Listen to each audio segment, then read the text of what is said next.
যারা যোগ্য তাদের চাকরি নিশ্চিন্ত করার দায়িত্ব সরকারের।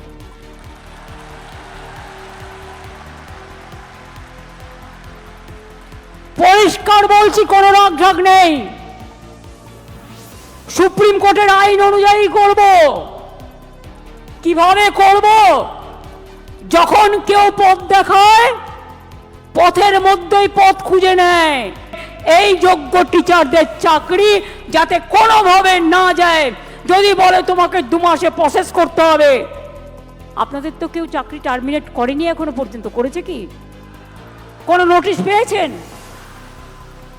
আপনার বিরুদ্ধে দুর্নীতি না যদি প্রমাণ করতে পারে, তো কি আপনাকে কেউ যেতে বারণ করেছে? যান না, আপনি আপনার কাজ করুন না।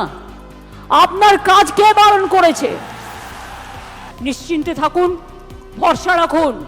আগে আমাকে যোগ্যদেরটা ঠিক করতে দিন। আগে আমাকে যোগ্যদেরটা ঠিক করতে দিন, তারপরে আমি অন্য কথা বলবো। আমি আবার ডাকবো, আপনারা যাতে আবার চাকরি ফিরে পান তার ব্যবস্থা প্রসেসের মধ্যে দিয়েই 2 মাসের মধ্যেই কমপ্লিট হবে এবং আপনাদের চাকরি ব্রেক হবে না। কারণ আপনার এক্সপিরিয়েন্স এবং অ্যাডিশনাল কনসেশন আপনারা পাবেন যারা 10 বছর ধরে চাকরি করছেন। এটা মাথায় রাখবেন।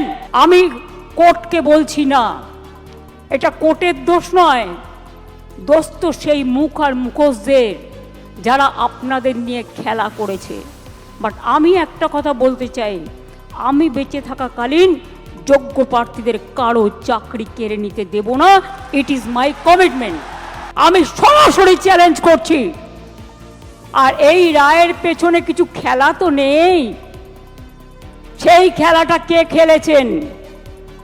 একজন প্রধান বিচারপতি স্টে করে দিচ্ছেন।